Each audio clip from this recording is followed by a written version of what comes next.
Alors, bon après-midi à tous. Good afternoon, everyone. Béatrice Noël avec vous sur la scène Purple. Nous allons continuer avec nos Speaker Talent pour cet après-midi. Et notre prochain invité est Monsieur Vincent Bureau, PDG de DPO Solutions, qui va nous entretenir sur organiser vos données pour automatiser votre conformité, le cyber privacy. Donc, 15 minutes. On va se garder peut-être 2 ou 3 minutes de questions à la fin de la présentation.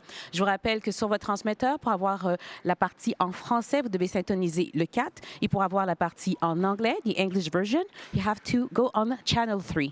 Bonne conférence. Merci beaucoup. Merci au FIC à cette première édition pour nous accueillir avec un si beau programme. Alors on va parler de conformité, on va parler de données et on va parler de l'intérêt de penser à l'automatisation. Et on va essayer de vous présenter les principaux enjeux et de vous faire découvrir le fait qu'il y a des solutions pour automatiser, puisque c'est un enjeu important et de conformité et d'efficacité sur la protection des données personnelles, mais aussi de l'ensemble des données. En fait, on va toucher à l'ensemble des données de l'organisation. Alors ça, c'est notre programme. Nous sommes sur le stand 3.2 dans la zone INSECEM, qui est la grappe de sécurité, cybersécurité. Donc venez nous voir. On ne va pas faire de démonstration maintenant, on a 15 minutes, mais venez nous voir pour faire des démonstrations et parler de notre écosystème et des propositions qu'on a pour répondre aux enjeux qu'on va fixer maintenant. Alors, le premier constat, c'est qu'on a 197 États enregistrés à l'Organisation des Nations Unies et il y a 157 lois de protection des renseignements personnels et de la vie privée qui sont adoptées en particulier, ou renouvelées, les deux, en particulier depuis le vote en 2016 du Règlement général à la protection des renseignements personnels. Alors, ce mouvement mondial, il aboutit cette année, dans les 18 derniers mois, au Sri Lanka, en Arabie Saoudite, et il génère l'utilisation de cadres, l'amélioration de cadres qui heureusement sont proposés par des ISO, par des ISACA et par les lois elles-mêmes. C'est RGPD par exemple, qui est devenu une norme mondiale et qui lui-même génère un cadre. Mais on peut aussi l'organiser, cette conformité et ces améliorations de protection de renseignements personnels par des cadres de type ISO 27001, 27701. Ça, c'est au niveau organisationnel. Le premier cadre, juste pour vous informer, le premier cadre certifiant RGPD pour les organisations, il vient d'arriver en Europe avec une structure qui était prévue par le texte de loi, mais il faut mettre en place après les organismes d'audit, les structures et processus certifiants. Ça vient juste d'arriver. Donc, par contre, ce qui existe depuis longtemps, depuis plusieurs années, c'est des certifications pour les personnes. Donc ça, c'est extrêmement intéressant puisque ça permet de motiver les équipes, mais aussi d'améliorer la maturité organisationnelle. Donc on a un enjeu sur une prolifération législative mondiale qui concerne la privacy, la cybersécurité, la confiance numérique, l'identité numérique, etc. Le leadership est européen, mais l'implication est partout. Alors pour le Québec, c'est bien sûr le projet de loi de modernisation 1064, qui aboutit à l'adoption de la loi 25 pour les deux lois québécoises qui n'ont pas été fusionnées finalement, ou je ne sais même pas si c'était à l'ordre d'idée, mais ça aurait été une très bonne idée parce qu'il y a besoin de simplification. Donc on va en reparler avec l'automatisation. On a une loi pour le privé, une loi pour le public, et c'est un alignement officiel RGPD avec un résultat qui est effectivement assez bien aligné RGPD. Ce n'est pas un copier-coller, il y a des spécificités, des différences, mais on va le voir sur des mesures principales, organisationnelles, déclaratives. On a des fondamentaux, mais surtout aussi du cadre législatif de contrôle qui correspondent au RGPD. Donc on est exactement dans cette ligne-là, et c'était un très bon choix stratégique pour le Québec, puisqu'on a vu que c'était un mouvement mondial. Donc ça permet d'aligner, de choisir des cadres, de choisir et de collaborer bien sûr et de faire de la business à l'international. C'est ça l'essentiel. Alors, qu'est-ce que ça demande? Fondamentalement, ces lois, et en particulier celle de la loi 25, ça vous demande de protéger les personnes en protégeant leur renseignement personnel. Ça vous demande, un point important, de documenter. C'est-à-dire d'être capable de faire la preuve auprès de la commission d'accès à l'information, auprès de vos partenaires de la chaîne logistique, que vous faites des efforts de protection. La documentation est essentielle et vous avez à monter une organisation de cette conformité et de cette protection cyber privacy.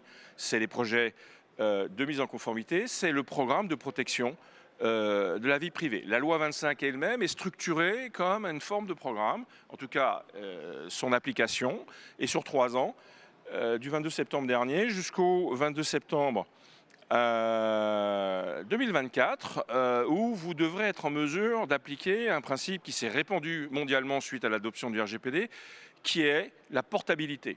Les personnes ont des données dans une organisation, vous faites ce qu'on appelle techniquement le linéage de ces données, c'est-à-dire une personne des données dans différents systèmes, vous les réunissez, vous les mettez sur un système standard, si c'est approprié, après vérification, vous la fournissez à la personne. Pour le Québec, 22 septembre 2024. Mais il y a une étape importante, organisationnelle, lourde, en termes de mise à jour, de mesures, c'est le 22 septembre l'année prochaine. Ce n'est pas, le 22 septembre dernier ou l'année prochaine, ce n'est pas un point d'arrivée, c'est un point de départ. C'est-à-dire que c'est applicable. Les mesures, bien sûr, des incidents sont la responsabilité. Alors, on va voir là 2 mesures qui sont applicables depuis le 22 septembre, mais depuis 1 an. C'est ce qu'il faut comprendre. Donc la responsabilité qui incombe par défaut, c'est une spécificité vraiment importante de la loi 25 au plus haut responsable de l'organisation publique et privée, par défaut, et qui peut être délégable par écrit, en interne ou en externe pour le privé, à des membres de l'organisation pour le public. Deuxième élément applicable qui a été mis à jour, obligation de déclaration en cas d'incident de confidentialité, en particulier sur la caractéristique du fait que l'incident de sécurité a été analysé comme présentant des hauts risques pour les personnes et donc personne veut dire confidentialité, veut dire en cas de haut risque, déclaration. Donc, obligation de déclaration aux personnes concernées, à la commission d'accès à l'information qui est le contrôleur superviseur et aux autorités, très intéressant, qui peuvent mitiger les risques pour les personnes. On pense police-justice en priorité. Ça, c'est applicable depuis le 22 septembre. C'est applicable au fédéral si votre organisation est dans ce cadre-là depuis 2019. Alors, quel est le point commun à tout ça? C'est qu'il faut connaître ces données pour gérer ces obligations et pour être efficace et avoir des résultats. Quel est l'état de la situation aujourd'hui? Bien, il est que vos données sont connues, le schéma n'est pas complet ici, mais enfin vous comprenez l'idée en tout cas. Vos données sont connues dans les organisations à 20-30% à peu près. C'est-à-dire que vous avez un angle mort à 70-80% des données. C'est la problématique fondamentale qu'on adresse ici avec l'automatisation de la découverte des données. L'organisation, la gestion des données correspond à un processus. C'est ça ici, il faut le gérer.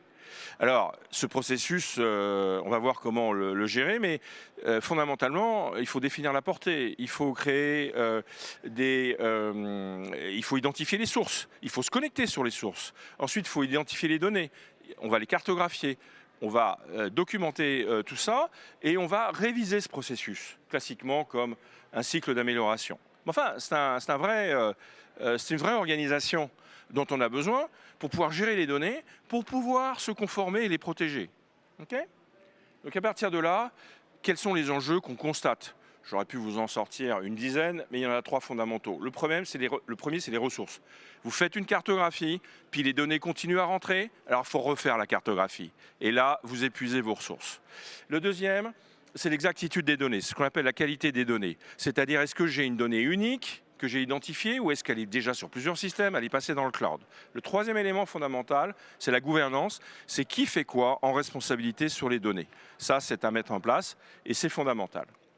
Alors, la première façon de faire pour cartographier, c'est du haut vers le bas. C'est ce qu'on appelle la cartographie par les processus. Vous avez une finalité d'affaires, vous avez des systèmes, il y a une source de données, il y a une destination de données, et vous allez documenter tout ça, Excel, logiciel de gouvernance, mais c'est vous qui rentrez les informations. Là, on est dans les 20-30% des données que vous allez connaître. Non, c'est trop dur. 5 minutes, là, ça va être trop dur.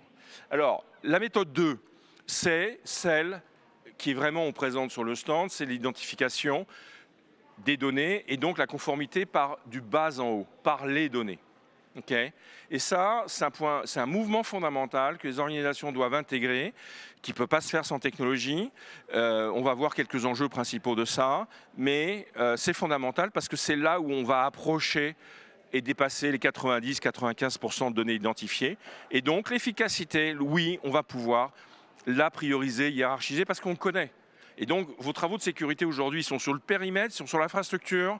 Et nous, là, le message qu'on vous dit, prochaine étape, allez sur les données, parce que c'est l'objectif de la menace, c'est d'attaquer les données. Donc, il faut connaître ces données. La maturité, ça sera quand on aura, vous avez compris, c'est complémentaire, à la fois la vision par le haut, par les processus, architecture technique, architecture d'affaires, et par le bas, par les données. Et à ce moment-là, on combine les deux et on aura une maîtrise. Ça peut être, pour certaines organisations, un programme sur plusieurs années, mais c'est le chemin.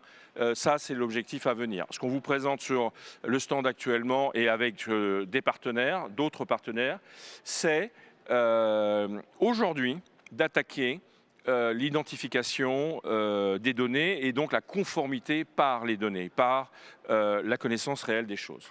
Alors, ça, c'est le processus. Qu'est-ce qu'on automatise dans tout ça? Tout le processus de gestion de la donnée personnelle, non personnelle, il est ici, il est automatisé dans la plateforme. Et au final, on a les rapports et audits qui sortent automatiquement. On a dit que c'était important pour la conformité.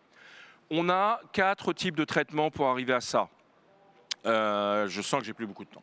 Mais en tout cas, puis ça ne s'affiche pas très bien, mais revenez sur le stand si vous voulez. Premièrement, on va identifier, classifier les données. Deuxièmement, on va pouvoir les analyser par cluster, c'est-à-dire quel type de données se ressemblent. Et là, on va pouvoir dédoubler ce qui est doublé sur plusieurs sources. On va pouvoir organiser une vue unique de notre vérité de données. On va pouvoir organiser des corrélations et donc on va pouvoir répondre à des demandes d'exercice des droits, d'information, de suppression. Pourquoi? Parce qu'on aura une entité personne et puis plein de nuages d'informations qu'on va pouvoir regrouper. Et enfin, on va pouvoir traiter à l'échelle du pétaoctet des métadonnées en masse pour organiser tout ça.